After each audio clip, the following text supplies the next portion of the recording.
Supreme কোর্টে এনআইএর report পেশ হবে এবং তার আগে একাধিক হটস্পটে ঘুরে দেখছেন এনআইএর আধিকারিকেরা।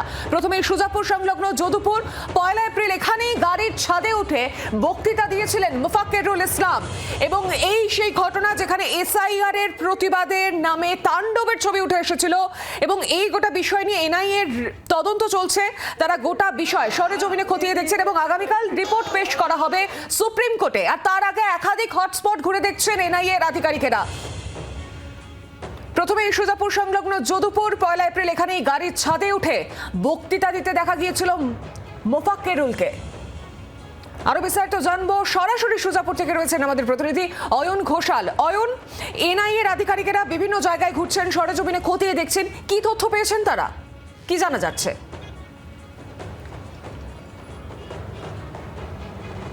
ঠিক যেখানে দাঁড়িয়ে রয়েছে এই সেই জায়গা যেখানে 1 এপ্রিল ঘড়ির কাঁটায় রাত তখন ঠিক 8:40 বাজে এখানে গোটা জাতীয় সড়ক 12 নম্বর, যা ঠিক রয়েছে আমার পাশে, এটা রোড ব্লক, সেখানে পথ অবরোধ। জাতীয় সড়ক উত্তর থেকে দক্ষিণবঙ্গের মধ্যে যোগাযোগ সম্পূর্ণ বিচ্ছিন্ন।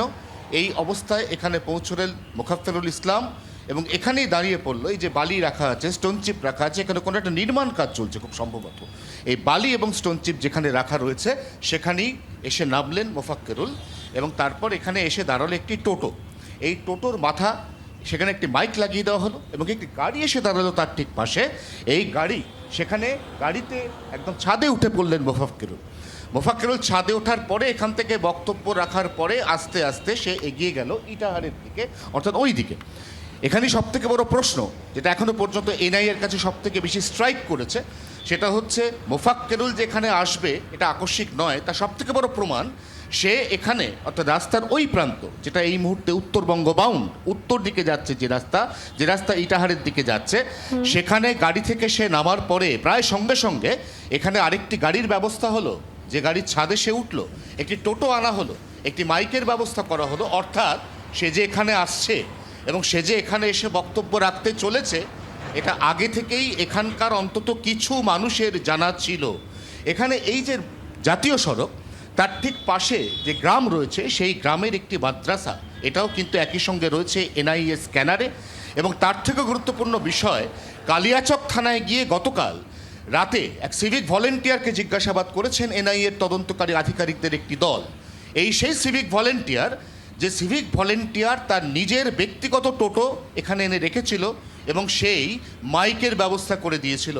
তাহলে 2-2 4 করে এখনও পর্যন্ত এনআইএর তদন্তকারী আধিকারিকরা মোটামুটি যে সিদ্ধান্তে উপনীত হয়েছেন, যে সিদ্ধান্তের পরিপ্রেক্ষিতে তারা আগামীকাল সুপ্রিম কোর্টে তাদের প্রাথমিক রিপোর্ট জমা দিতে চলেছেন, সেই রিপোর্টের মধ্যে এই কথার অবশ্যই উল্লেখ থাকবে যে এই কালিয়াচক সুজাপুরের যদুপুর এলাকা, এখানে জাতীয় সড়কের পাশে এসে দাঁড়িয়ে মোফাক্কেরুলের যে উস্কানিমূলক বক্তৃতা, এটা আকস্মিক ছিল না, এটা অবশ্যই ছিল পূর্ব পরিকল্পিত। সৌম্য, একেবারে অয়ন, ধন্যবাদ তোমাকে।